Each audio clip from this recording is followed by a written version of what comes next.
दोस्तों, strategy of encirclement का मतलब है जहां a nation encircles other rival nations economically or militarily by either using his own bases or with the help of his friendly territories and use them against the rival nation in the situation of emergency. So guys, continuing our series on strategy of encirclement, हमने पहले video में देखा था what was string of pearls. आज हम देखेंगे what is India's countering action, that is diamond necklace strategy, and further आगे आने वाली वीडियो में हम देखेंगे what is India's double fish hook strategy.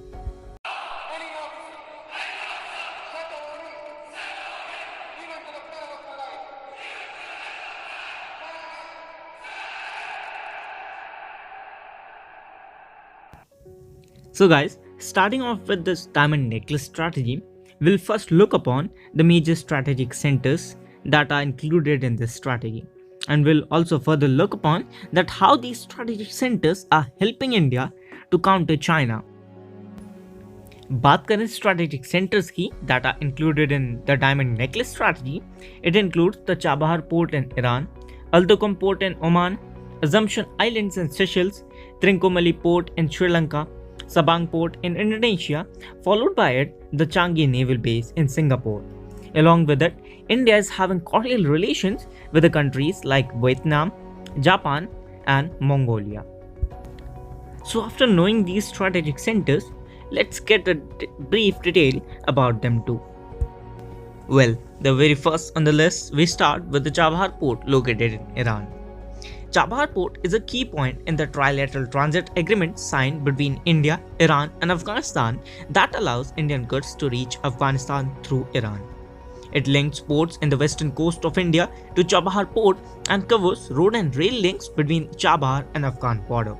Also, the acquisition of Chabahar port by India in the year 2016 is a big counter over China's acquisition of Gwadar port in Pakistan.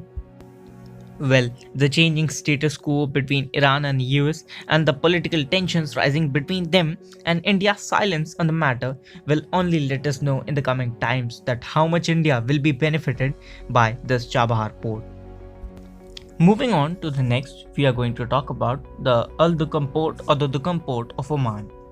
Oman, being India's oldest defense partner in the Middle East, the access to Al-Duqm port would further help India in cementing its foothold in the Indian Ocean region, specifically in the Arabian Sea. The maritime pact signed between India and Oman in 2018 allowed Indian Navy to use the port for logistics and support with an eye on sustaining long-term operations in the region.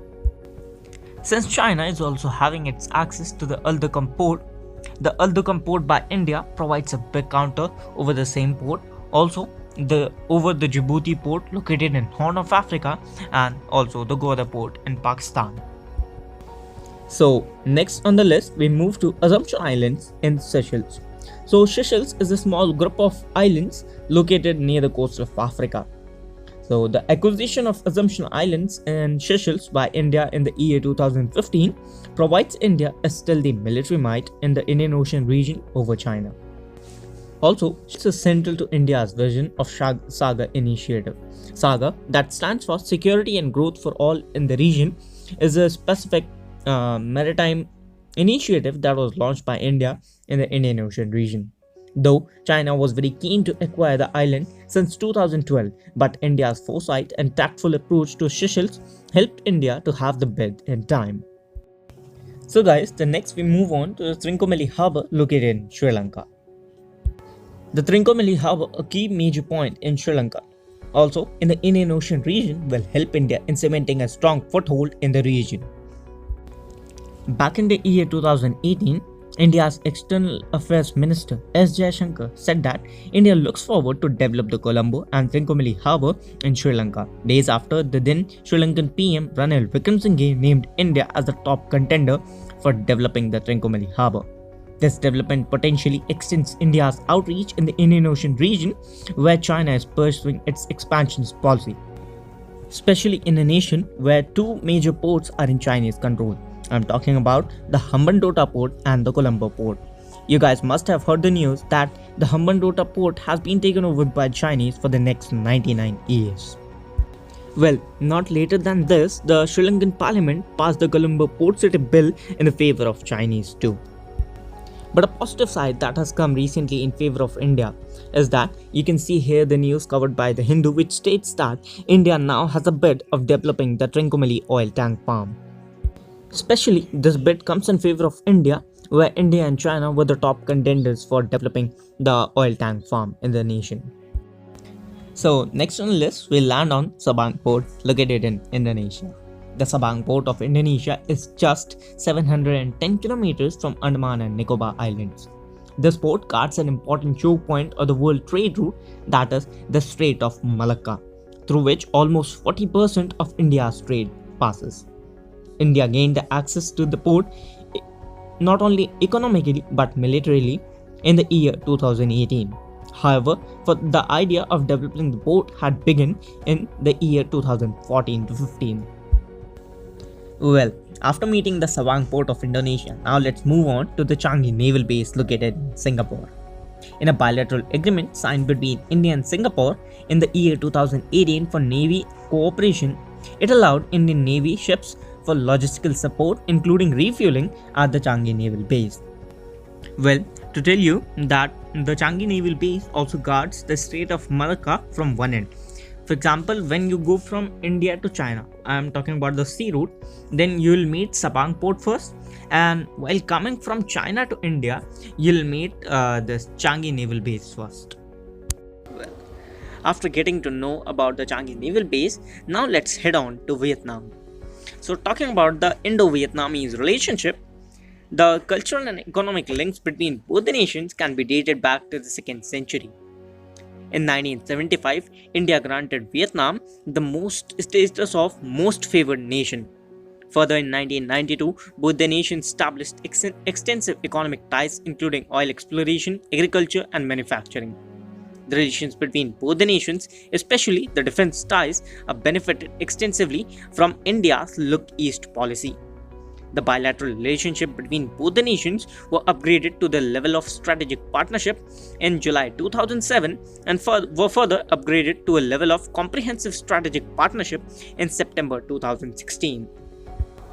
Well, after knowing about the Indo-Vietnamese relationship in brief, now the next strategy center is the Japan.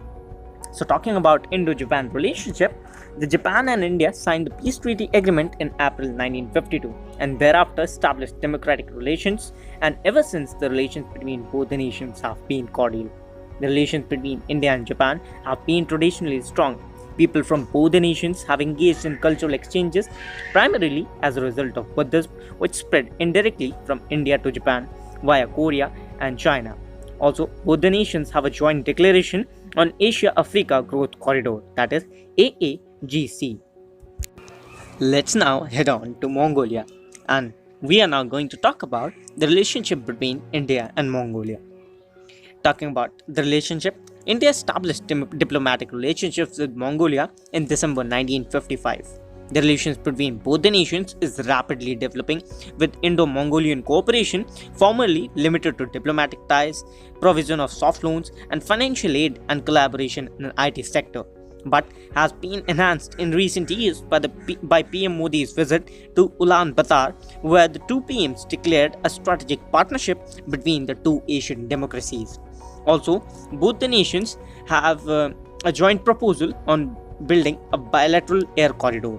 Also, India used its line of credit in Mongolia and is building its first oil refinery. Well, after having a brief about Mongolia, now let's head on to the last strategic center, that is the Central Asian nations, which include Kazakhstan, Uzbekistan, Tajikistan, Kyrgyzstan, and Turkmenistan, which were earlier part of the USSR bloc. Basically, India maintains a cordial relation with these Central Asian nations with their Connect Central Asian policy, which is broadly based on the approach of political matters, security, economic, and cultural connections. Also, to maintain a peaceful and cordial relations between the Central Asian nations and India, multilateral dialogues such as Central Asia Dialogue have been conducted. The most recent and the third one was conducted between 18 to 21 December 2021. Well, so my dear friends, that was the end of this video. Hoping that this video added a new information into your minds. So, if you did like the video, don't forget to hit that subscribe button and do like the video. Also, if you have any doubt, please do comment it down below. Also, don't forget to share it out. So, with that note, I am taking it off from you guys. See you in the next. Till then, stay safe, stay happy, and keep learning. Thank you, and have a wonderful day ahead.